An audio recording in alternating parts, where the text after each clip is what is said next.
جاي اتكلم معاك عن الحاجة اللي تخليك ان انت طول اليوم تحرق دهون. الحاجة اللي تخلي جسمك طول اليوم بيحرق دهون. لو حابب ان انت تعرف ايه هي الحاجة اللي تقدر تخلي جسمك طول اليوم بيحرق دهون، تابع معايا الفيديو ده بالتفصيل. والحاجة المسؤولة عن ان انت بتحرق طول اليوم دهون حاجة اسمها الكربوهيدرات فريكوينسي، يعني عدد المرات اللي انت بتاكل فيها نشويات وكربوهيدرات في اليوم.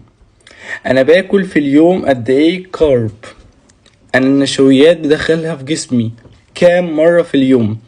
دايما الناس لما بتعمل الدايت بتبص على الكمية، بتبص على الميزان اللي هو ايه، انا لازم اكل مثلا لو هعمل لو كارب فانا مثلا محتاج ان انا في الفطار اكل شويه كارب قد كده، وبعدين وجبه بعد الفطار فيهم كارب قد كده، وجبه في الغداء فيهم كارب قد كده، وجبه سناكس بين الغداء والعشاء هندخل برضو فيهم شويه كارب زي كده، والعشاء لازم يبقى فيه كارب. انا هنا الجسم بتاعي مش قادر ان هو يوصل للخزان بتاع الدهون. انا هنا الجسم بتاعي انا مقلل له نسبه الكارب، لكن انا علشان خاطر اقطع واخلي الجسم يقدر ان هو يحرق طول اليوم ويبقى في حرق طول اليوم، لازم ان انا اعدي وقت طويل قوي في اليوم. الوقت ده وهو بيعدي يكون الجسم مفهوش اي كارب، خالي كده. يعني المفروض ان انا مثلا وجبة الفطار فيها كارب مثلا لو، يبقى وجبة الغداء ما يبقاش فيها كارب، ووجبة العشاء ما يبقاش فيها كارب. هنا الكربوهيدرات فريكوينسي، هنا المرات. جسمك ما يعرفش يعني ايه 130 جرام وما يعرفش يعني ايه 180 جرام. انت جسمك جوه مش ميزان، انت جسمك ليه باللي بيدخله.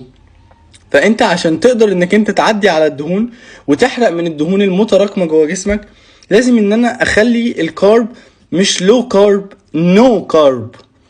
والنو كارب هو اللي بيخلي ان الجسم خلاص مش لاقي مصدر. احنا عارفين ان مصادر الطاقة نوعين، هو الكربوهيدرات والنشويات والدهون. جسمك لما بيبتدي ان انت تقطع عنه الكارب بيبتدي يتجه للدهون، يحرق من الدهون. بلس الكارديو، انا لما بكون شغال على تمارين المقاومة والكارديو ده عامل مساعد مع الدايت. فالدايت لازم يكون فيه انا باخد كربوهيدرات ونشويات كام مرة في اليوم، مش باخد كربوهيدرات ونشويات طول اليوم بس بكميات قليلة. اوكي هتبتدي تنزل بس نزول بطيء جدا، لكن عايز جسمك يحرق طول اليوم ابعد عنه الكربوهيدرات والنشويات، او على الاقل لو في وجبة الفطار يبقى الغداء والعشاء لا.